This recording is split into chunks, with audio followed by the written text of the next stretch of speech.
Dessa escola interativa, das dependências do Departamento de Políticas e Tecnologias Educacionais da Educação, nessa manhã de 2 de junho de 2015. Em celebração ao Dia Mundial do Meio Ambiente, comemorado em 5 de junho, trouxemos 3 eventos com essa temática. Consulte na página da Escola Interativa os eventos já realizados e a agenda com os próximos. Contamos hoje com a presença de Vanderleia Aparecida Coelho, pedagoga com especialização na área de gestão e desenvolvimento de pessoas pela Universidade Federal do Paraná e em marketing de serviços pelo ISAE-FGV. Atualmente, integra a equipe técnica do Centro de Apoio Operacional das Promotorias de Justiça de Meio Ambiente, na coordenação do Grupo de Trabalho de Implementação da Política Estadual de Educação Ambiental. Vanderleia apresentará a Política Estadual de Educação Ambiental, relacionando essa política com as ações de educação ambiental inseridas no PPP e no Plano de Ação Docente. Na mediação desse evento, contamos com Eliane do Rocio Vieira, técnica pedagógica do Departamento de Educação Básica. Na mediação técnica, eu, Darice Zanardini e Marcos Afonso Zanon. A todos, um bom evento. Olá, bom dia a todos. Nessa Semana do Meio Ambiente, nós vamos conversar sobre a Política Estadual de Educação Ambiental e a sua implementação no sistema formal. O que é importante? Não dá para falar da implementação no sistema formal sem que nós possamos integrar duas políticas, duas normas que saíram praticamente no mesmo momento, construído com as mesmas bases. Como a gente vai poder estar acompanhando, a nossa política estadual ela foi instituída em janeiro de 2013, 15 anos após a Política Nacional de Educação Ambiental. Nesses 15 anos, muitas coisas aconteceram. E quando a gente fala da educação ambiental, nós estamos nos referindo a toda uma história, desde a década de 50, década de 60, que remonta e que nos traz a oportunidade de pensarmos numa sociedade diferente. E a educação ambiental, ela nasce de uma demanda, ou nasce de um contexto, de um cenário em que precisamos repensar a nossa prática, precisamos repensar os caminhos a seguir enquanto sociedade e buscando integrar formas que possamos desenvolver uma nova consciência com relação ao que eu estabeleço comigo, com o que eu estabeleço com o outro e o que eu estabeleço com esse planeta. Que relação é essa que eu estabeleço com a sociedade para que a gente possa construir novas diretrizes? Pois bem, em 99 nós temos então a nossa política nacional estabelecida. Com a nossa política,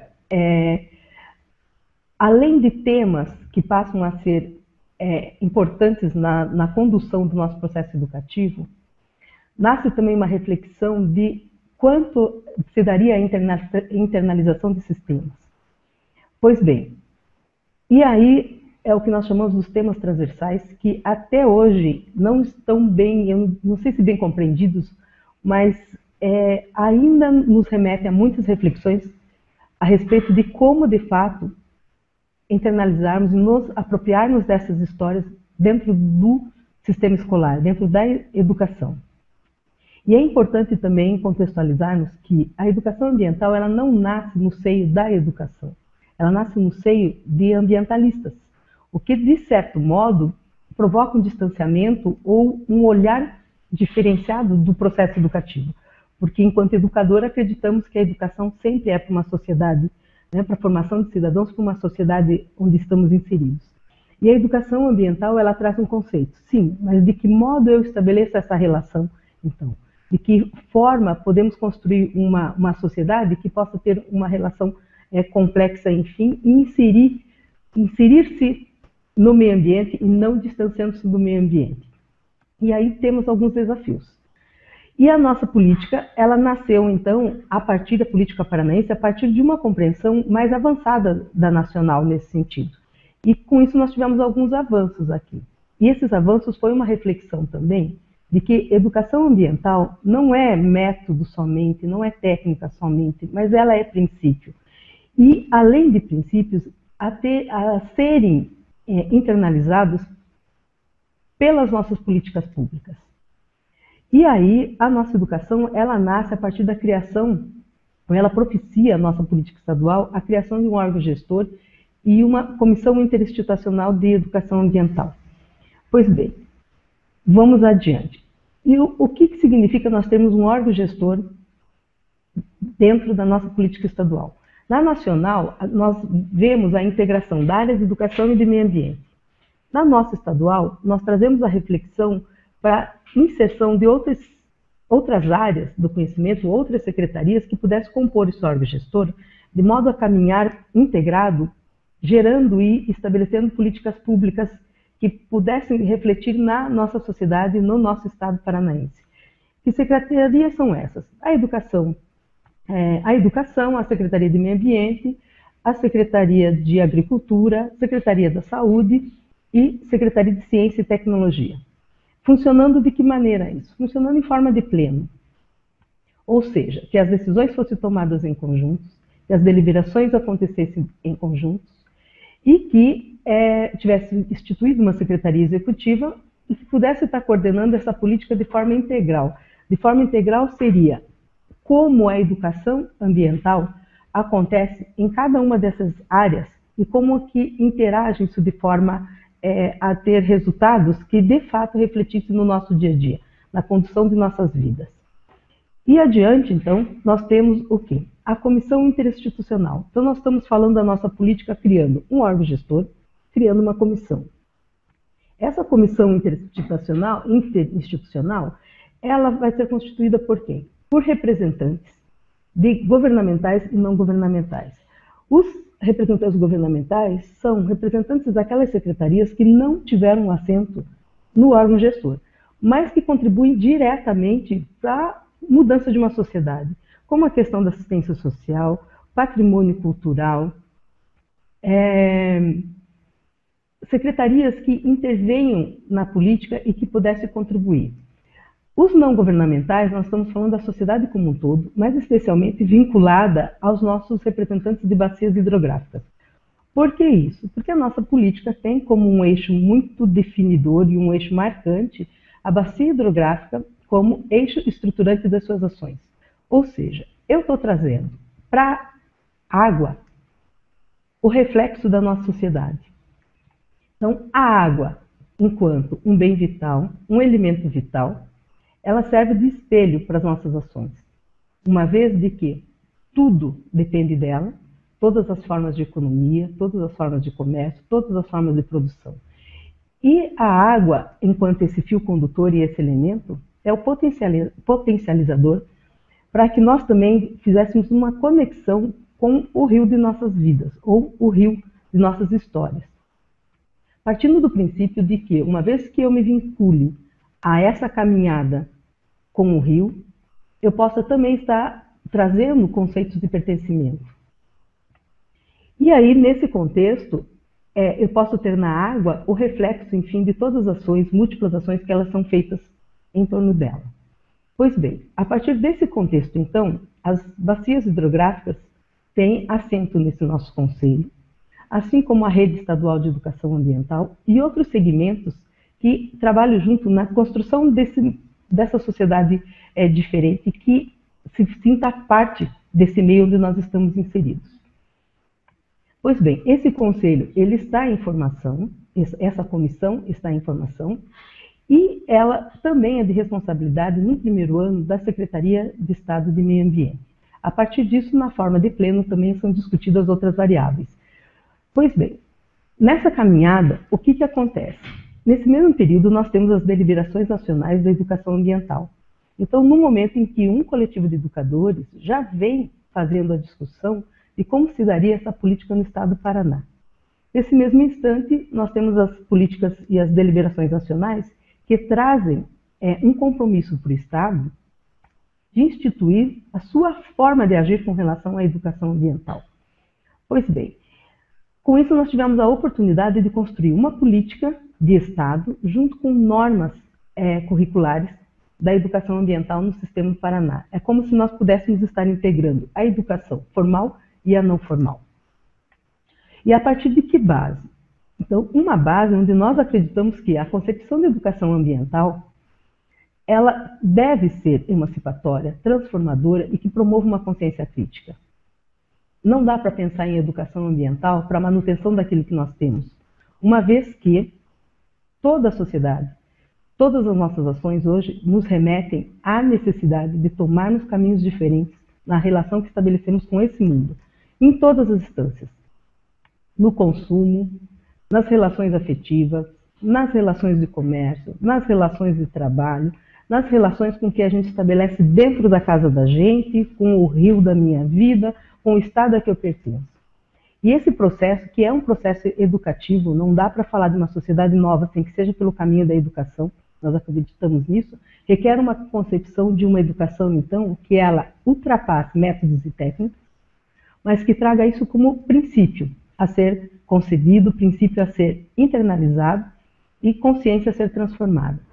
Pois bem, a partir disso, então, nós temos uma articulação da educação ambiental formal com a educação não formal, pelo fato de serem elaborados na mesma perspectiva. Com isso, o que acontece? Nós trazemos para o conceito das normas estaduais o conceito de bacia hidrográfica.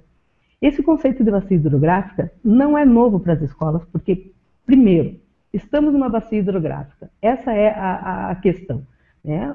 Onde estivermos, se olharmos em que território estamos, a gente vai descobrir que ali tinha um rio, que tem uma nascente que contribui para um rio. Enfim, estamos instalados em bacias hidrográficas. E muitas escolas já vêm com esse conceito a serem trabalhados de se localizarem na bacia, para uma série de ações que podem ser efetivadas nesse sentido.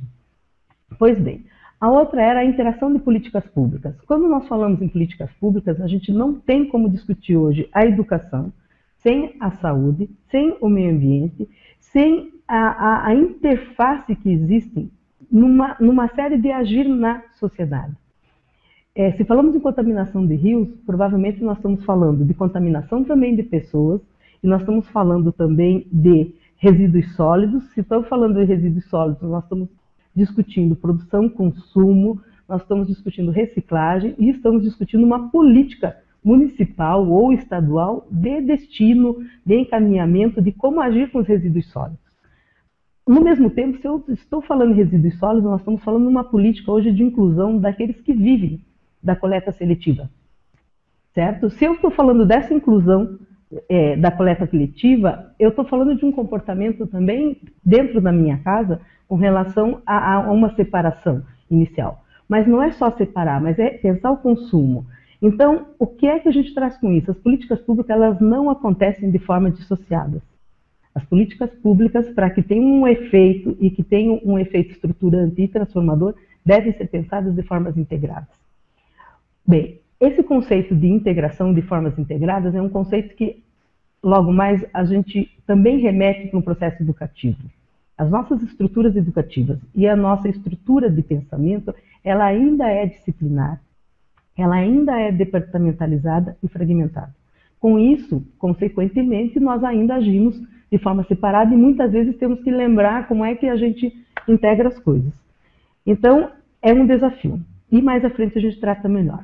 O fortalecimento desse papel da escola enquanto um espaço educador sustentável. E quando a gente fala em espaço de educador sustentável, a gente vai encontrar nas normas alguns caminhos que são importantes que a gente traga isso para dentro da gente. Sempre que a gente fala de educação ambiental, eu gosto de reforçar que eu não estou falando de algo que é para o outro, mas eu estou falando de algo que é para nós, que é para cada um de nós nesse primeiro momento, repensarmos e depois na relação com o outro, ou junto com a relação com o outro e junto com a relação do meio onde eu estou.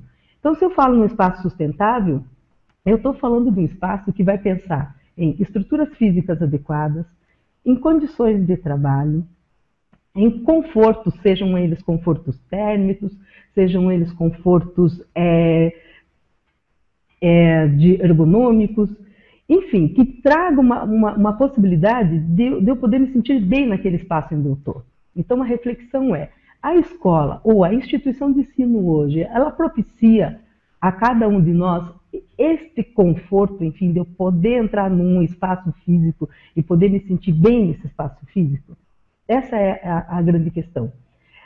A outra questão é com relação a um eixo da organização curricular. E quando nós falamos de organização curricular, e a nossa prática nos últimos anos ainda são de projetos de educação ambiental, ações e atividades de educação ambiental, o que nós estamos falando é, óbvio que é importante para um processo de desenvolvimento e para um processo onde nós possamos entrar em contato com alguns temas que aos longos vão se distanciando. Mas do que nós estamos falando? Nós estamos falando da inserção de conteúdos, ou melhor, de princípios filosóficos no nosso projeto político-pedagógico, né? E pensar em inserção e integração e numa reflexão dentro do projeto político-pedagógico é uma forma de conceber uma política e uma maneira de estar na escola de modo que não sejam somente por atividades, mas sejam de fato uma atitude e uma ação com relação à mudança que eu quero estabelecer.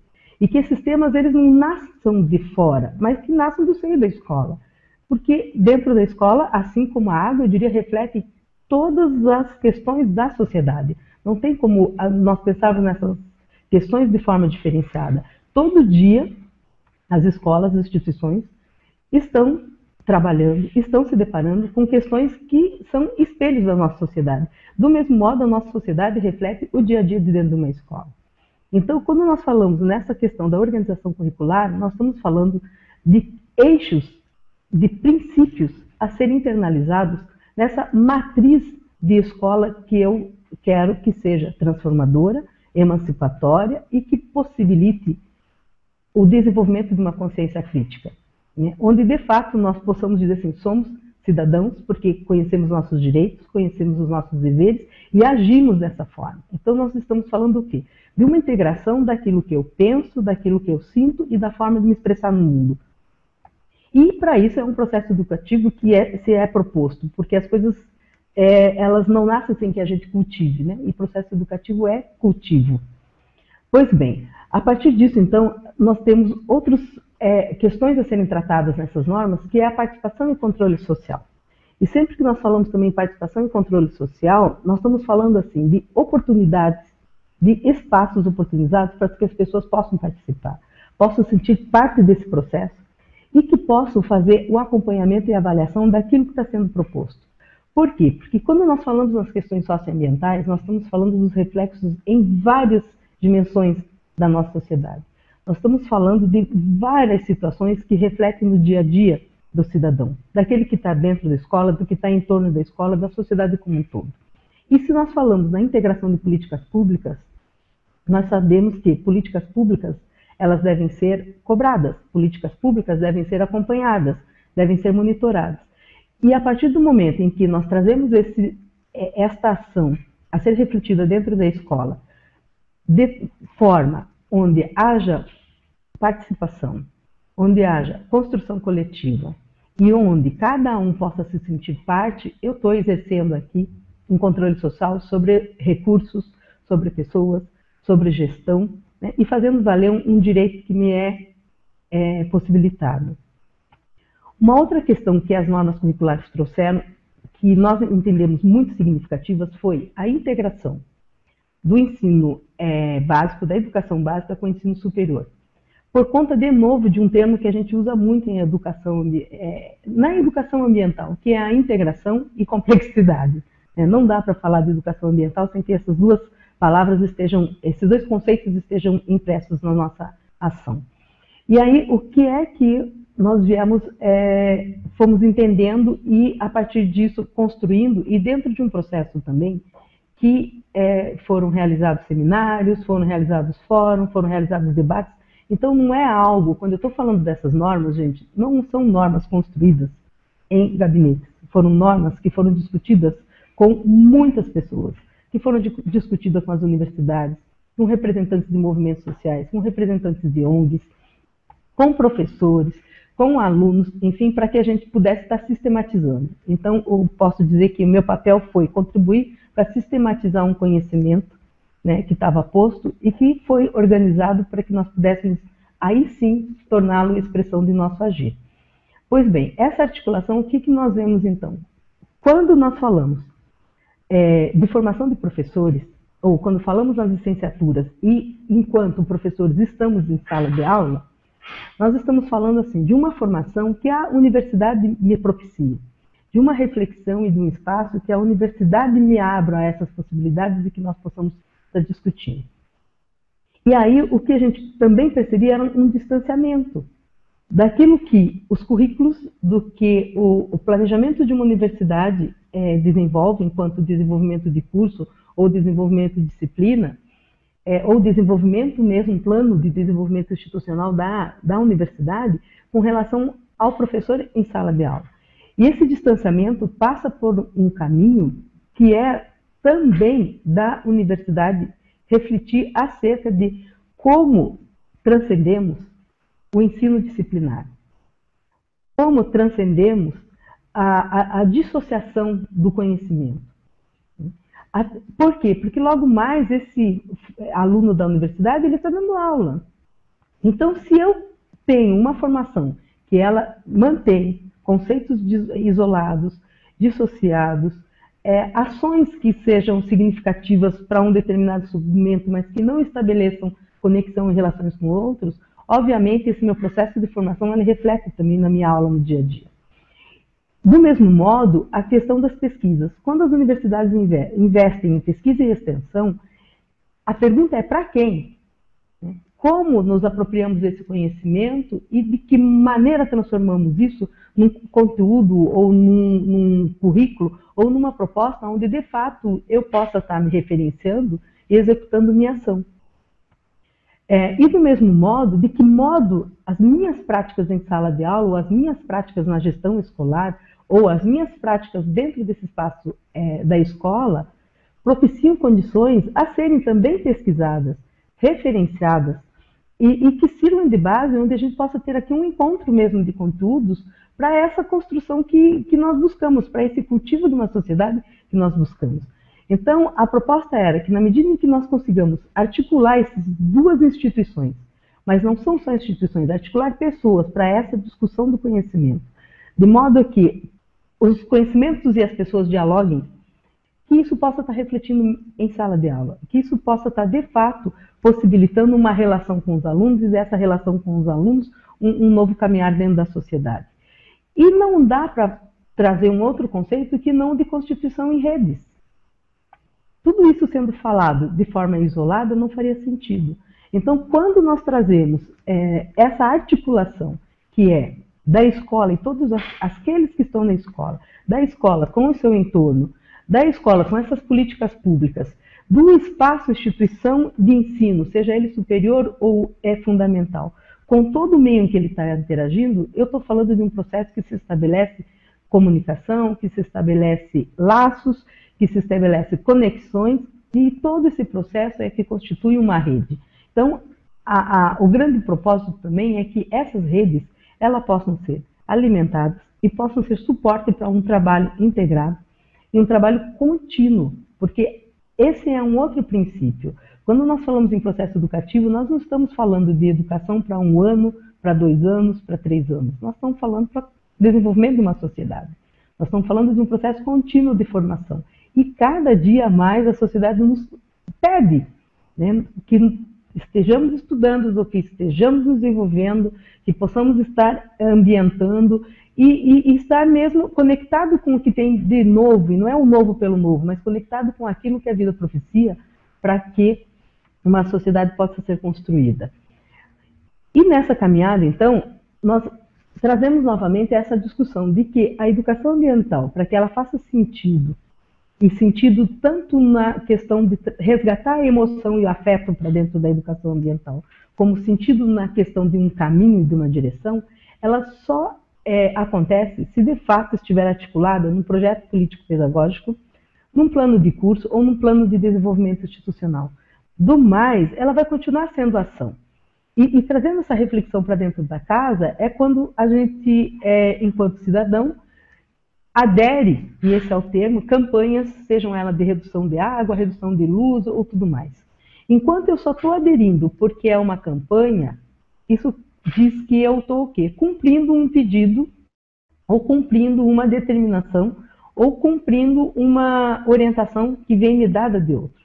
Na medida em que eu internalizo práticas que sejam saudáveis e práticas que, de fato, eu tenho a compreensão de por que hoje é necessário a gente adotar medidas com relação ao uso responsável dos elementos naturais, sejam eles de todas as ordens, de modo que eu compreenda qual é a diferença que a minha ação individual faz nesse coletivo, eu deixo de transformar isso numa ação temporária, porque eu estou sendo influenciado pela mídia, para adotar isso como uma prática de vida, independente do que de mim seja cobrado ou pedido. Então, nós entendemos isso, que a educação ambiental ele é um princípio a ser internalizado, ele é um princípio a ser cultivado dentro das instituições, para que a gente possa superar os projetos. E, novamente, eu trago aqui a questão que há pouco a gente falava, né, desse tripé que essas normas estão estabelecidas, em que eu possa pensar nesse espaço físico como um espaço adequado para as condições de vida, que seja sustentável, que eu possa estar pensando na organização curricular de modo que esses conteúdos sejam apropriados como princípios, e na gestão democrática, porque eu também não posso estar montando ou estar acreditando de uma proposta dessa, de modo que ela venha pelo caminho da autoridade ou do autoritarismo. Certo? E gestão democrática, embora seja compreendida de várias formas, certo? Mas, no mínimo, nós partimos de um princípio que é o do diálogo, o da participação e do dar voz às pessoas, a todas elas, e de dar escuta apreciativa para isso. Então, passa por um outro caminho que também é um aprendizado da relação que a gente estabelece. Então, quando nós pensamos em gestão democrática, nós estamos pensando o quê? Em mecanismos, em possibilidades onde as pessoas possam falar, onde elas possam ser ouvidas, onde possa existir um diálogo, possa compartilhar coisas e que possa ser quem ela é. Essa é a grande questão. E daí é um desafio nosso também, enquanto comunidade, acolher o outro como ele é. Então, assim, eu trago sempre essas questões porque educação ambiental é um processo de mudança interna, mas ele é um processo de mudança interna que só acontece na relação com o outro. E nessa relação com o outro, eu preciso também estar construindo formas diferenciadas de me relacionar.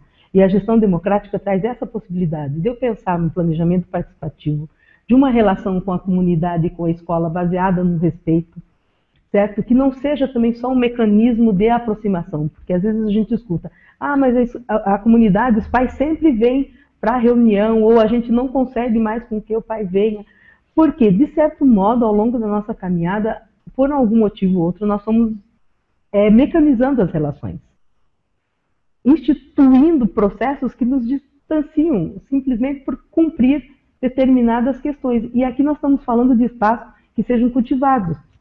E espaços a serem cultivados e que sejam nutridos de um sistema organizacional e não mecanicista, mas orgânico, parte de um princípio em que eu também estabeleça relações orgânicas com todas as pessoas envolvidas.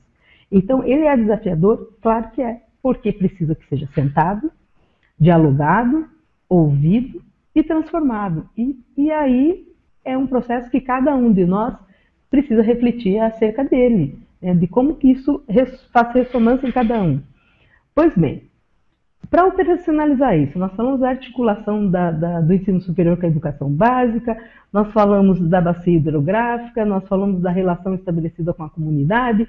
Bem, mas e de fato, e como é que a gente materializa isso? Um dos caminhos de materialização é a instituição de um grupo gestor instituído pela SET e pela SED.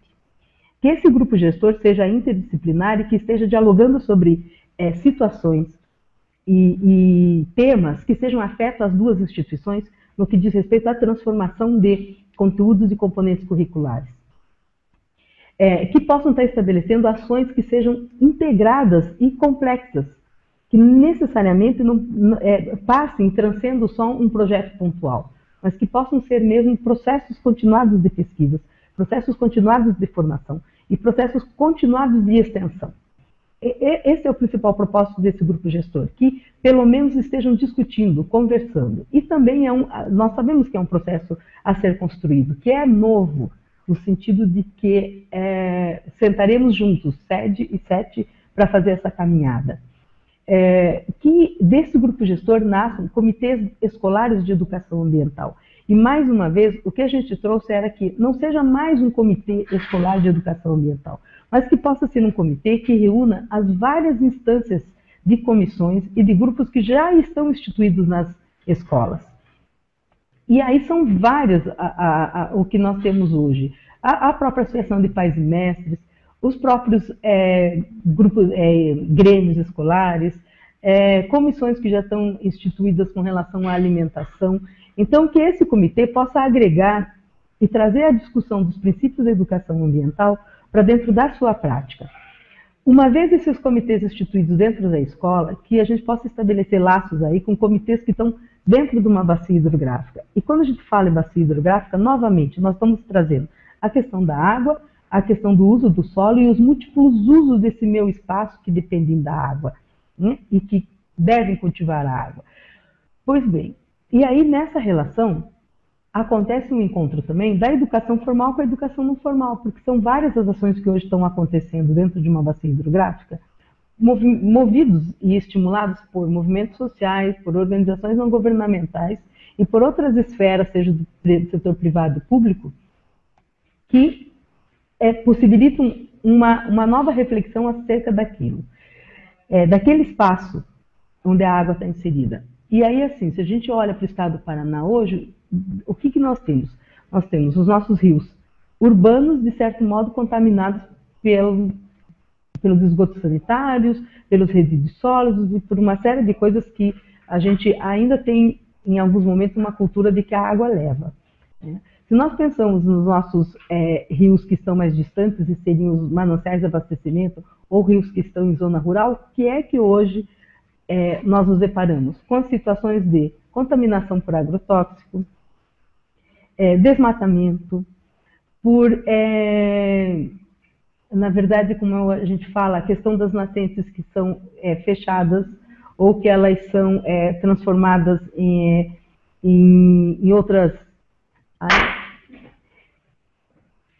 E aí, o que acontece é que, na medida em que nós trazemos essa discussão do rio e os múltiplos usos, faz com que a gente reflita acerca das nossas ações com relação a esse espaço físico, com relação à água propriamente dita. Então, o que a gente está buscando é que, desse encontro da educação formal com a não formal, a gente possa estar recriando os espaços que nos encontramos. E a partir do que há pouco eu já falava, dessa construção ou dessa constituição de uma rede paranaense que possibilite a ação integrada, que possibilite a extensão, mas que possibilite pesquisas e que de volta essas pesquisas sejam retornadas em forma de ação, em forma de extensões e práticas que façam a diferença nesse espaço onde nós nos encontramos. E aí a grande reflexão, depois de estar abarcando o que uma norma, uma política pode interferir no nosso dia a dia, eu, enquanto educadora, uma pergunta assim que a todo instante quando nos reunimos nós fazemos para nós mesmos para que educação ambiental a essas alturas? Porque o governo pede? Ou porque em 1960 um grupo de ambientalistas entendiam que é necessário uma nova forma de agir no mundo? Ou uma nova forma de estabelecer relações com o mundo? Ou porque é bem bacana porque as ações de educação ambiental possibilitam que os nossos alunos conheçam o rio, que façam contato com a natureza, porque a gente pode estar protegendo um animal, ou porque nós possamos estar protegendo a nós mesmos. A grande questão é, para que educação ambiental? O que é que nós queremos? Qual é a perspectiva? Quando eu falo em educação ambiental, eu estou falando de uma perspectiva de futuro, porque sempre com a educação ambiental nós vamos estar ouvindo outras palavrinhas da forma dimensão ambiental, dimensão socioambiental, sustentabilidade. Então, quando essas três palavras, esses três conceitos se assentam, do que nós estamos falando? Nós estamos falando de perspectiva, não só para aquilo que eu estou vivendo hoje, mas de futuras gerações. Se eu falo em sustentabilidade, eu estou falando de algo que permaneça no tempo e que possibilite que novas gerações tenham acesso àquilo que eu tenho hoje. Se eu falo na dimensão ambiental, eu estou falando nessa relação que é do ambiente propriamente dito, ou das questões naturais propriamente ditas. Se eu falo do socioambiental, eu já estou falando da minha relação enquanto indivíduo e sujeito, nesse espaço em que eu estou. Mas, de certo modo, o que todos trazem? Trazem uma consciência de que é necessário refletirmos acerca de um novo padrão de sociedade, acerca de uma nova matriz de sociedade, da qual a atual não dá conta. E não dá conta sozinha, ela só dá conta se nós mesmos fizermos essa reflexão. Então, quando a gente fala de educação ambiental, eu estou falando de que se crie condições, que esse espaço da educação crie condições para uma sociedade que abarque essa realidade vivida, e que se paute em princípios, e princípios hoje que promovam a vida em todas as suas formas e manifestações. Princípios que tenham a vida como centro para que nós tomemos as nossas decisões. E o que nós estamos cada dia mais percebendo é que nem sempre as medidas tomadas ou as políticas públicas vão de encontro com a promoção da vida em sua totalidade, né? Então, a grande reflexão é: que mundo é esse, o que planeta, o que sociedade é essa em que nós queremos cultivar, de modo que a vida seja promovida, que a vida seja respeitada, que a vida em sua diversidade, e diversidade étnica, diversidade social, diversidade de gênero, diversidade de todas as condições em que o ser humano se encontra, seja acolhida e seja respeitada, né? Essa é a grande questão, que possibilite a compreensão de que a ação tem que ser integrada. E tudo aquilo que eu faço, e isso a gente escuta desde pequeno, né, que o que eu faço reflete na ação do outro, então que isso não seja só um conceito, mas seja uma prática. E para ser uma prática de que modo podemos trabalhar juntos? De que modo podemos construir juntos? E aí é óbvio que requer uma nova matriz de relação, porque ainda vivemos uma matriz hierárquica, então é preciso que a gente repense também as nossas relações. E que tudo isso não é de forma simples ou simplista e forma linear, né, com início, meio e fim, né, mas que ela acontece de maneira complexa, de que hoje, mais do que nunca, nós sabemos, enquanto eu aqui né, sentada fazendo essa gravação, muitas outras coisas estão passando dentro de mim, né? Muitas outras questões estão sendo relacionadas, muitas outras coisas estão no meu caminho. Então, eu não sou um ser sozinho. Cada um de nós é um ser com o outro, na relação com o outro, na relação que eu estabeleço. E essa relação pressupõe diálogo, pressupõe escuta afetiva, pressupõe diálogo articulado, interdependência. Então, são conceitos de que, até aqui, o que é que nos chama atenção? Aquele modelo cartesiano, positivista e tudo mais que nós tínhamos, ele requer uma abordagem mais ampliada das coisas. Essa é a questão. Bem, que cultive relações, que promova o diálogo e o agir integrado. E principalmente, gente, a partir disso que supere a fragmentação, a dissociação e as distâncias que a gente tem ainda das nossas disciplinas, entre as áreas, mas principalmente entre as pessoas. Por quê? As disciplinas, muitas vezes nós escutamos, né? As áreas não se conversam. Não, gente, a área não conversa uma com a outra. A área é uma estrutura física. Quem conversa uma com a outra são as pessoas. Então, a grande questão é, quais são os passos para que nós, pessoas, possamos estar, de fato, conversando com pessoas que trabalham em outra área? De que modo podemos estabelecer um diálogo que a gente possa trabalhar junto, apesar das nossas diferenças? Essa é a grande questão. Então, se eu tenho a vida como parâmetro, o bem-estar como parâmetro, ou estar coletivo como parâmetro, eu encontro formas de ir superando esse processo dissociado. E por fim, ou por início, e me sinto agradecida nisso, eu não poderia deixar de falar de Paulo Freire, enquanto educadora e enquanto fã de Paulo Freire que sou. E aí eu gosto muito dessa frase, que é muito simples, até porque a minha geração praticamente foi formada com Eva viu a uva, né? E Caminho Suave e algumas outras coisas que hoje até a gente diz, poxa, como é que com tudo isso eu estou aqui, né? Mas enfim, não basta saber ler que a Eva viu a uva, já fala Paulo Freire, né? É preciso compreender qual a posição que a Eva ocupa no seu contexto social, quem trabalha para produzir a uva e quem lucra com esse trabalho, né? E aí dá para a gente ir mais longe ainda. O que a uva significa nesse contexto, né? Qual é o sabor que ela tem, qual é o sentimento que me evoca, quais são os afetos que tem quando a gente senta para comer uva ou senta para tomar um vinho. Então, a grande questão é que o conhecimento ele não se dá de forma linear, só dissociativo, sozinho. O conhecimento se dá no coletivo. Troca se dá no coletivo. E quando a gente fala em coletivo, nós estamos falando, não é de um monte de pessoas juntas, nós estamos falando de pessoas que estabelecem vínculos, pessoas que estabelecem relações, pessoas que estabelecem afetos. E educação sem afeto, gente, não é educação. Essa é a grande questão. Então, eu sempre trago comigo que o maior desafio que nós temos dentro da educação ambiental, além de fazer com que leis sejam cumpridas, porque essa é um outro aprendizado para nós, enquanto cidadãos, que as leis de fato sejam cumpridas, que elas de fato sejam justas. Mas o grande desafio é transformar todo o processo educativo em um processo de construção de afeto. E afeto requer aproximação. Afeto requer vínculos estabelecidos. Afeto requer olhar, um olhar de tranquilidade, um olhar de acolhimento, um olhar de construção, um olhar de cultivo de uma sociedade, um olhar de contemplação. Então, é deste modo que eu vou concluindo a minha fala e marcando e trazendo isso, que educação ambiental não é só método e técnica. Educação ambiental também não é só uma disciplina, como muitas vezes a gente ainda escuta colegas que, mas tem que se tornar uma disciplina. Eu diria assim, os princípios que regem a educação ambiental precisam ser trabalhados conosco porque por algum motivo a gente se distanciou e perdeu no tempo. Então é preciso sim um processo de formação para que a gente reorganize dentro de nós esses conteúdos e restabeleça sentido e contexto desses conteúdos. Essa é a grande questão.